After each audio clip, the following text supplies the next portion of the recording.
misterio santuak behar bezala ospatu izateko. Erruki jauna, Kristo erruki, erruki jauna, erruki dakigula jaiko guztizaltsua eta gure pekatuak markaturik eraman gaitzala betiko bizitzara. Aintzazteguetan jangoikoari eta bakea lurrean ari gogoko gizakiei. Baina milita ere zaitugulako, gorazu, ereinkako gorazu, gorespen zuri, hausez agur eskerrak zuri. Jaiko jauna, zeruko berre, jangoiko aita guztia luna. Jauna, seme bakar Jesu Kristo. Jaiko jauna, jainkoaren idoz, aita seme.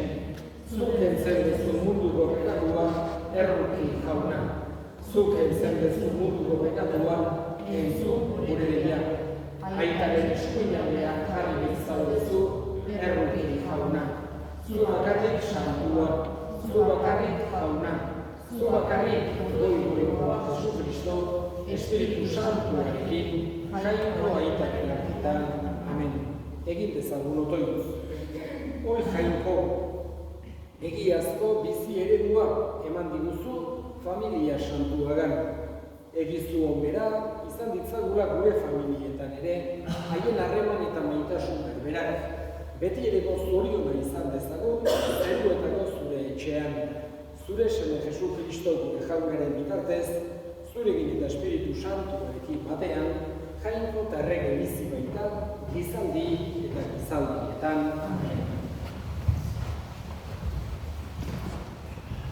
Lectura del libro del Eclesiástico. Dios hace al padre más respetable que a los hijos y afirma la autoridad de la madre sobre la prole. El que honra a su padre expía sus pecados. El que respeta a su madre acumula tesoros. El que honra a su padre se alegrará de sus hijos y cuando rece será escuchado. El que respeta a su padre tendrá larga vida. Al que honra a su madre, el Señor le escucha. Hijo mío, sé constante en honrar a tu padre. No lo abandones mientras vivas. Aunque enflaquee su mente, ten indulgencia. No lo aborchones mientras vivas. La limosna del Padre no se olvidará. Será tenida en cuenta para pagar tus pecados. El día del peligro se acordará de ti y deseará tus pecados como el calor de la escarcha. Palabra de Dios. Te alabamos.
Hermanos, como pueblo elegido de Dios, pueblo santo y amado, sea vuestro uniforme la misericordia entrañable, la bondad, la humildad, la dulzura, la comprensión. Sobrellevaos mutuamente y perdonaos cuando alguno tenga quejas contra otro. El Señor os ha perdonado, haced vosotros lo mismo. Y por encima de todo esto, el amor, que es el ceñidor de la unidad consumada. Que la paz de Cristo actúe de árbitro en vuestro corazón. A ella habéis sido convocados en un solo cuerpo. Y celebrad la acción de gracias.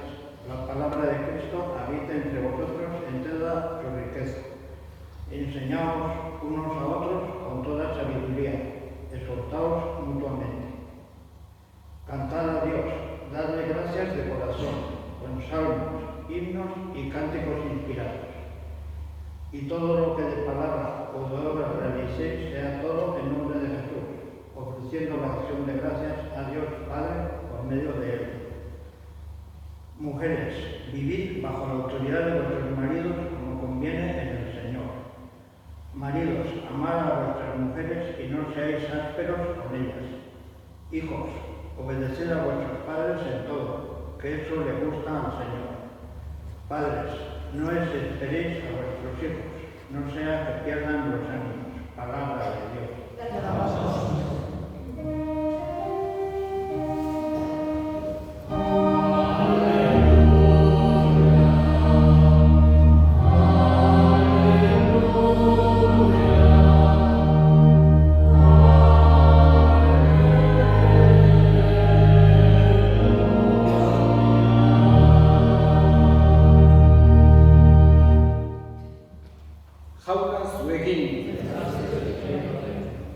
Jesucristoren evangelioa San Lukasen liburutik.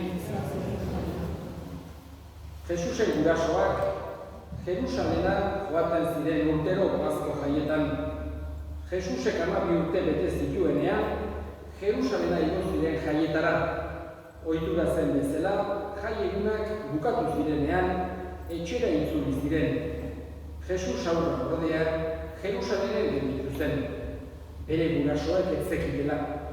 Eta lagunen artean zetorrelakoan, egun bateko bidean egin ondoren, haren bila hasi ziren, taldeko aire eta ezagunen artean, baina arkitzen ez eta Jerusalena itzuli ziren haren bila. 3 egunen buruan, jauretxean argitu zuten, ikasleen argian iserita, haiei entzuten eta galdezka. Entzuten zioten guztiak txunditurik zeuden, haren adimenarekin eta ematen zituen erantzunekin. Gurasoak ikusi zutenean, harriturik gelditu ziren. Amak honela esan zion, seme, baina zergatik egin diguzu hori. Horra nolako atxekabez ibili gera nahita eta biok zure bila. Harek orduan, zergatik ibili zeraten ere bila. Ez alzen egiten, nik nire itaren etxean egon behar nuela. Haiek ordea ez zuten ulertu Jesusek esan nahi zuena. Jesus Nazareta jaitsi zen haiekin eta haien menpean jarraitu zuen. Haren amak bere bihotzean gordetzen zituen gauza guzti hauek. Jesus berriz aurrera zihoan, jakintzan, gorpuzkeran eta grazian, jainkoaren eta gizonen begietan. Jaunak esana.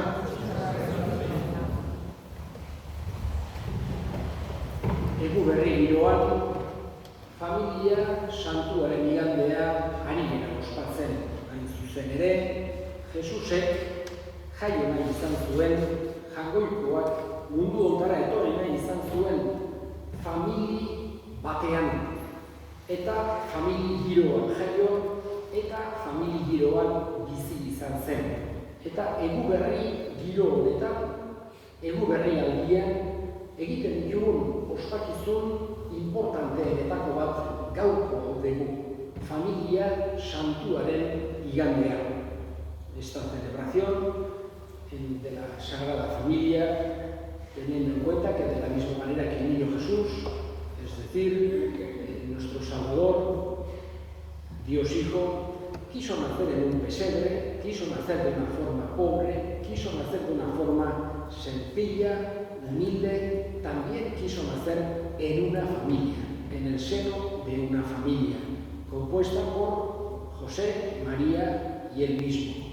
Y con esto también nos hace ver la importancia que tiene la familia. Y todos los años en este ambiente de Navidad, en este tiempo de Navidad, celebramos el Domingo de la Sagrada Familia y los años en que el día del nacimiento, que el 25 de diciembre toca con domingo, entonces se celebra el 30 de diciembre, jueves, en ese tipo de años. Pero todos los demás, el domingo después del 25, celebramos el Domingo de la Sagrada Familia, poniendo delante de nuestros ojos esta situación tan entrañable, tan bonita, de una familia que para nosotros es un modelo de familia, que se quiere, en la que hay alegría, en la que hay acogida, imaginándonos cómo sería aquella familia de Nazaret. Evidentemente, las familias humanas pues tenemos las dificultades humanas normales, pero tenemos que tener también delante de los ojos un modelo, y ese modelo que nos quiere mostrar Jesús es esa familia de Nazaret, en la que nos imaginamos ese ambiente alegre, cariñoso, como decía, abierto, acogedor, un auténtico hogar en el que diese gusto realmente estar. Jesús, José, María, y eso es lo que les pedimos también para nuestras casas, para nuestras familias, que ese ambiente también llegue a nosotros, que podamos recogerlo, que nos ayude a vivirlo con nuestras limitaciones, con nuestras dificultades como seres humanos, pero siempre con esa ayuda de Dios que nos muestra ese camino. El Evangelio que hemos escuchado es un Evangelio, vamos a decir, atípico, porque cuando leemos el Evangelio nos damos cuenta que el principio sí es el nacimiento, es la anunciación, el nacimiento de Jesús, pero después de eso nos pasamos directamente al bautismo en el Jordán y ya estamos en lo que es la vida pública de Jesús. Nos olvidamos, o ya se deja la vida privada, aparece poquísimo, y el único pasaje de la vida privada de Jesús que aparece en los Evangelios es precisamente el de cuando se pierde en el templo. Es un pasaje único, digamos, no hay ningún otro de toda esa vida privada, de esos 30 años de Jesús, desde el nacimiento. El único que aparece es que cuando tenía 12 años fueron al templo y Jesús se perdió. Nos imaginamos una escena muy parecida a la que nos podría pasar, o nos ha podido pasar a muchos de nosotros. Hoy en día hay otros medios más avanzados, que si móviles, que si drones, que si historias para encontrar gente que se pierde, llamar por teléfono, o en helicópteros, lo que haga falta. En aquella época, la angustia, que hoy en día también, si se perdiese un río, es una angustia que se siente, en aquella época era mucho más grande. No había nada de eso. Habían caminado un día entero y tenían que volver hasta Jerusalén caminando otro día entero. No podían coger un taxi tenían que volver un día entero caminando con esa angustia de dónde estará Jesús, le habrá pasado algo. Después de preguntar, ¿alguien le ha visto? ¿Alguien sabe? Nadie le había visto salir de Jerusalén.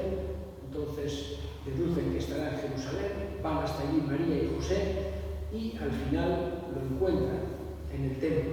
Y qué alegría sentirían en aquel momento, qué alivio, qué momento tan entrañable. Pero además de ese momento humano entrañable, vemos también un momento sobrenatural en el que aparece esa sabiduría grande que tenía Jesús desde niño, en el que estaba asombrando, dejando asombrados a los maestros de la ley.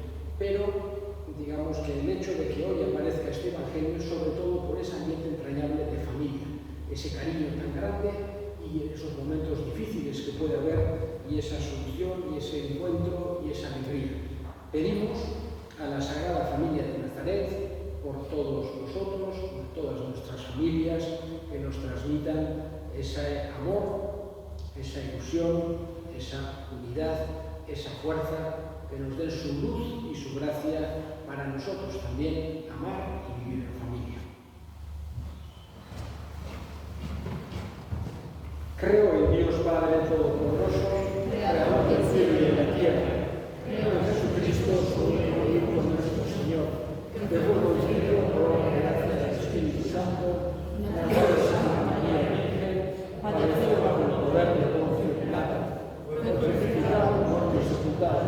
descendió a los infiernos, al tercer día resucitó de los muertos, subió a los cielos y está sentado a la derecha de Dios Padre Todopoderoso. Desde allí vendrá a juzgar a vivos y muertos. Creo en el Espíritu Santo, la Santa Iglesia Católica, la comunión de los santos, el perdón de los pecados, la resurrección de la carne y la vida eterna. Amén.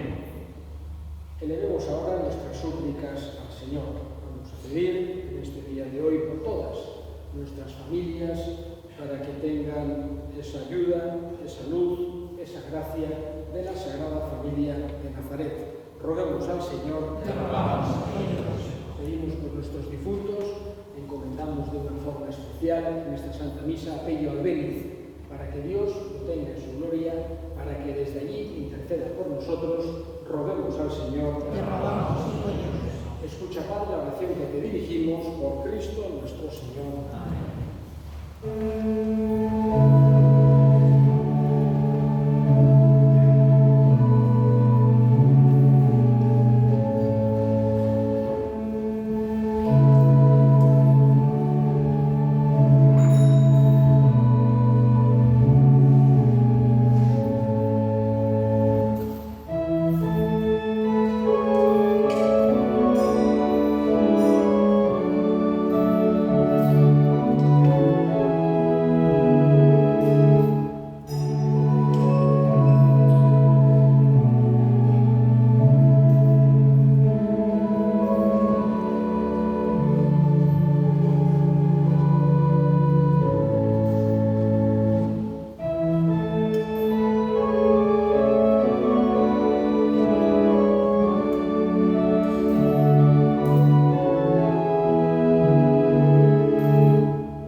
Egokira bai eta zuzen, bidezko eta salbagarri, non nahi eta beti zuri eskerrak ematea, jauna, aita guztiz, santu, jangoiko al guztio beti ereko horri.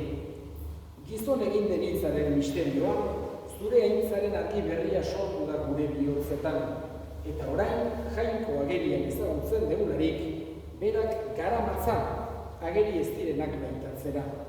Horregatik, aingeru eta goiekin, ahalmen nagusitza eta zerukotate guztiekin, zure aintzat goratzarra hau beti eta beti abesten dugu.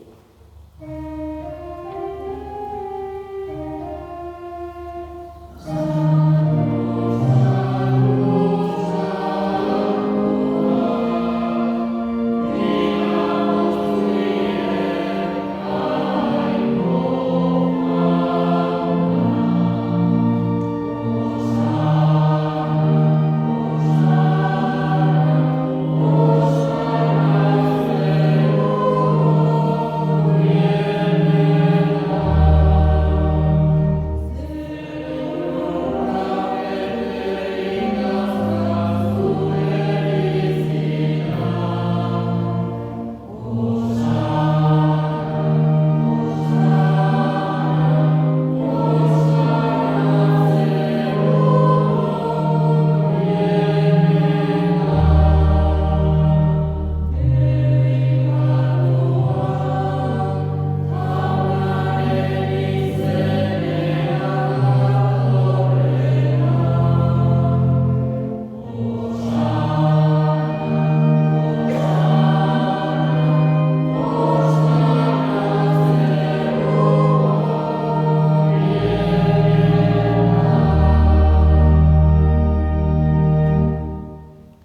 zera bai jauna eta santutasun guztiaren iturri.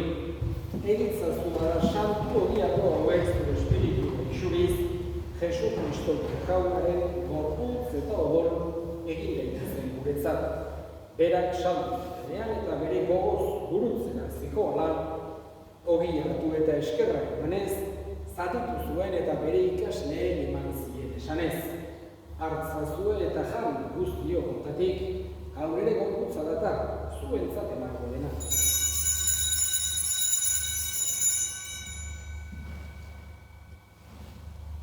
Era berean, afalondoan kalizaturik, berrizen eskerrak emanez, bere ikasleen eman zien esanez. Hartzazue eta edan guztio kontatik, hau ere odolaren kaliza data, itun berri eta betikoaren odola, zuentzat eta askorentzat bekatuak barkatzeko isuriko dena. Egizure hau nere gotiak.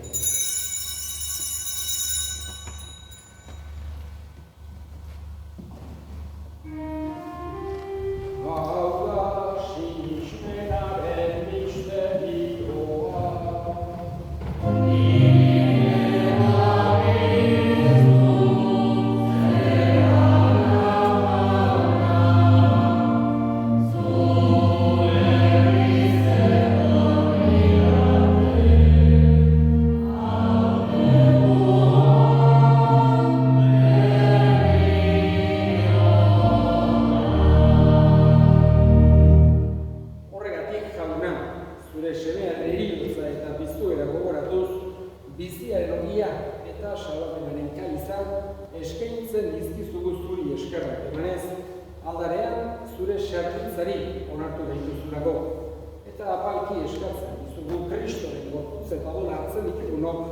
Espiritu Santuak baterin gaitzana.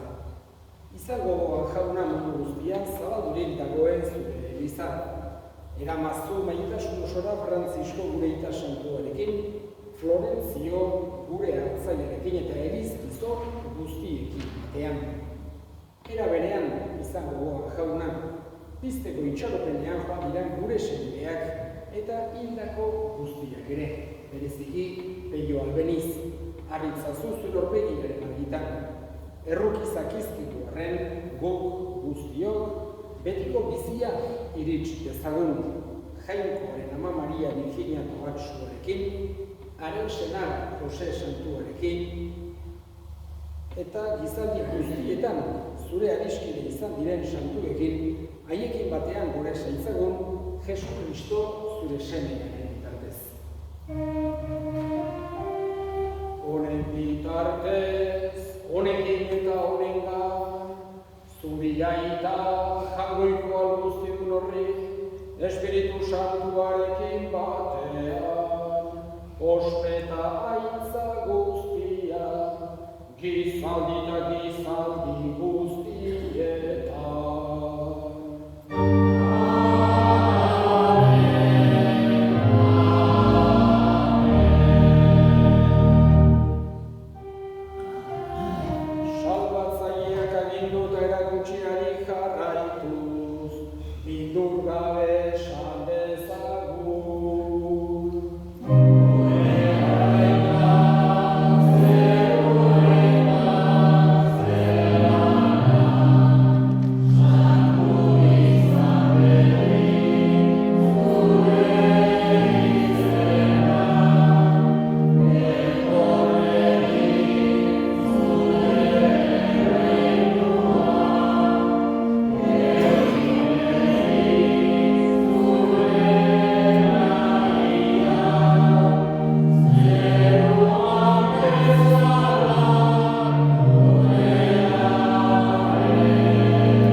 gaitzazu jauna, gaitz guztietatik emain duzu pakea gure gurotan.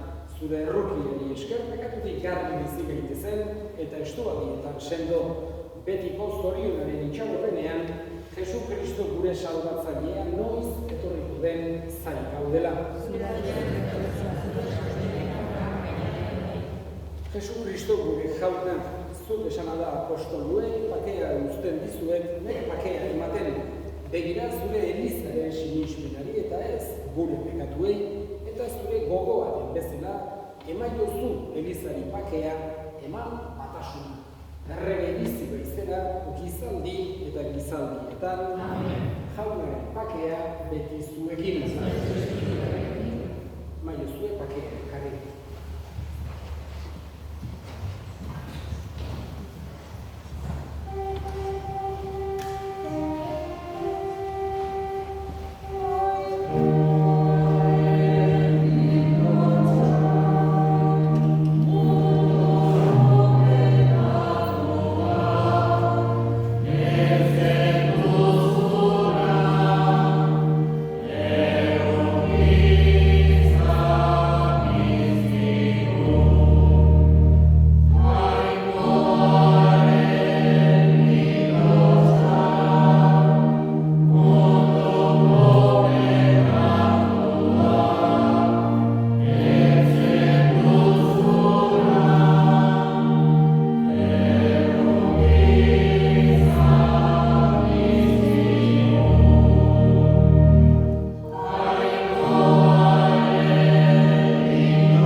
egin dezagun otoituz. Aita guztiz onbera, sakramentu honen bidez, indar unitu gaituzunok, bizi gaitezela familia santuaren antzera, lur honetan nekeen ondoren, berarekin batean betiko zoriona iritsi dezagun, Jesu Cristo gure jaunaren bitartez. El miércoles, el día 1 de enero, es la solemnidad de la maternidad divina de María, es día de recepto como domingo, etc. Y las misas serán también como domingo. La misa de víspera del martes será a las 6:30, como siempre, pero en el convento de las Madres Clarisas. Y luego el miércoles las misas serán a las 9 de la mañana en el convento y a las 11 aquí en la parroquia. Jaun zuekin, bedinka zaintza dela jainko guztiadunak, aitak eta semeak eta Espiritu Santuak zoazte jaunaren bakean.